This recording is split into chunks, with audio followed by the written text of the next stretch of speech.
आज हम बात करने वाले हैं भैरव अष्टमी की।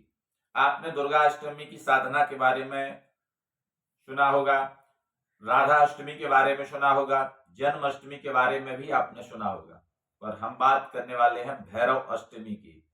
अर्थात भैरवो भूतनाथस्य भूतात्मा भूत भावना। जो भूतनाथ हैं, भूत प्रेतों के अधिष्ठात्र हैं। अगर घर परिवार में भूत प्रेतों का निवास है या कोई प्रेतात्माओं से पीड़ित है, किसी के ऊपर ऊपरी बाधा है या ऊपरी चक्कर है, उसके फलस्वरूप परेशान है, उन सभी लोगों के लिए यह दिन बहुत विशेष लाभकारी होता है। मात्र एक छोटा सा उपाय करने से आपके पूरे परिवार में किसी भी तरह की नेगेटिव एनर्जी नहीं रहेगी और ना ही कोई व्यक्ति प्रेत आत्मा से पीड़ित होगा। किस प्रकार से इस कार्य को करना है, संपूर्ण जानकारी इस वीडियो में हम आपको देंगे। चैनल पर अगर आप पहली बार आए हैं तो चैनल को सब्सक्राइब कर लीजिए। इस चैनल पर आपसे संबंधित जानकारी आपको निःशुल्क प्राप्त होती रहेगी, क्योंकि यह चैनल पूर्ण रूप से निःशुल्क है, किसी प्रकार से कोई शुल्क नहीं है। चलिए बात करते हैं। शास्त्र सम्मत है, काशी के कोतवाल कहा जाता है भैरव को। अर्थात काशी में प्रवेश करने से पहले, काशी विश्वनाथ के दर्शन करने से पहले आपको काशी के जो कोतवाल है काल भैरव, उनसे आपको अनुमति लेनी पड़ती है। उसके बाद ही आप काशी विश्वनाथ का दर्शन कर सकते हैं और काशी में निवास कर सकते हैं। बिना उनकी अनुमति के किसी भी प्रकार से आपको काशी में निवास नहीं मिलता है। और कहा जाता है, निरंतर जलने वाला शमशान मणिकर्णिका, फिर भी काशी में एक भी भूत प्रेत दिखाई नहीं देता, ना ही किसी के ऊपर प्रेत बाधा होती है, काल भैरव की कृपा से। तो विधि सम्मत है कि अगर आपके घर में, परिवार में, गांव में, नगर में कई बार ऐसा देखा जाता है, लोगों की अकाल मृत्यु हो जाती है, कोई फांसी लगा के मर जाता है, कोई एक्सीडेंट से मरता है, कोई सर्प के काटने से, कोई बिजली से, अनेक प्रकार की, कोई आग से। तो अगर किसी घटना घटित होती है तो वह जीवात्मा प्रेतात्मा में परिवर्तित हो जाती है, अपनी आयु का भोग करती है और वह अपने उद्धार के लिए इधर उधर भटकती है। जो व्यक्ति उसको पसंद आ जाता है उसके ऊपर वह प्रभावी हो जाती है। कई लोगों के ऐसे कमेंट भी है, प्रश्न भी है, क्या इस समय भी यह सब चीजें होती हैं? तो शास्त्र सम्मत है कि यह चीजें इस समय होती है। जिस प्रकार 84 लाख योनियों में मनुष्य की योनि है, उसी प्रकार से एक प्रेत योनि भी होती है। तो प्रेत और पिशाचों का सुनिश्चित रूप से नाश करने की सामर्थ्य भैरव में है और मां भगवती के लाडले भी कहे जाते हैं। जब हम और आप कन्या पूजन करते हैं, कन्या भोजन कराते हैं, तो भैरव का भी पूजन होता है।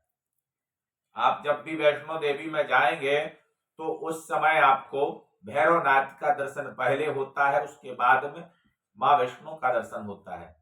यह पर्व कब किस तारीख को प्राप्त हो रहा है?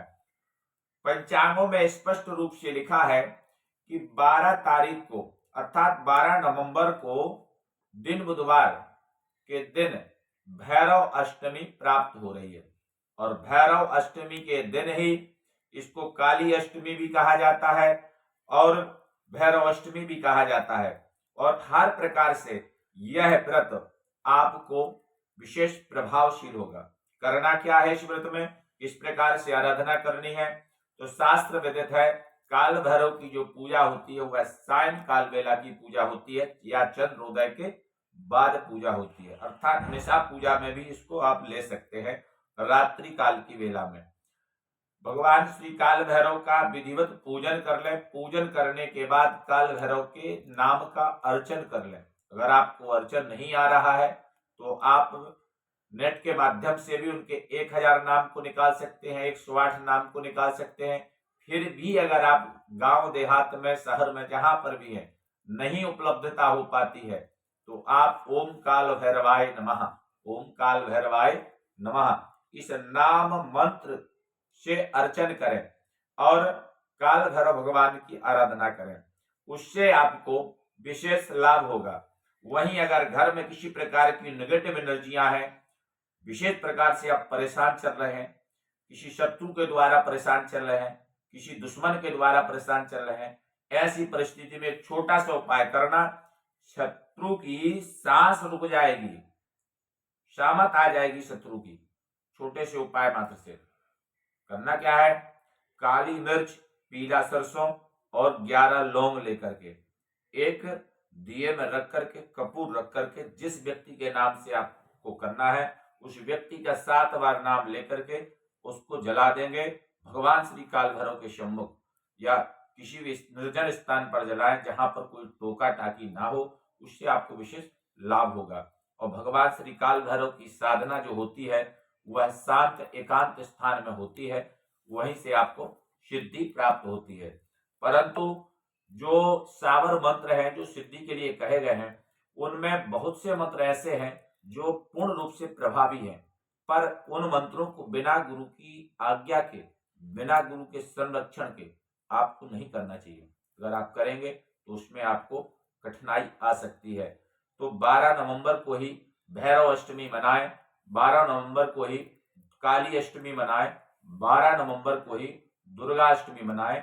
यह आपको विशेष लाभकारी रहेगी और आपके हर प्रकार से उन्नति करेगी और आपके जितने भी घर में जो भी आपदा विपत्ति है सब घर से बाहर हो जाएगी, पूरा परिवार सुखी रहेगा। मात्र छोटे से उपाय से। उपाय निश्चित करना। अगर आप किसी प्रकार की जानकारी चाहते हैं तो कमेंट करना, जो आप कमेंट करेंगे उसी पर हम जानकारी लेकर के आते हैं। यह चैनल पूर्ण रूप से निःशुल्क है। अगर अभी तक आपने चैनल को सब्सक्राइब नहीं किया है तो कर लीजिए। जय माता दी, जय श्री कृष्ण, जय श्री श्याम।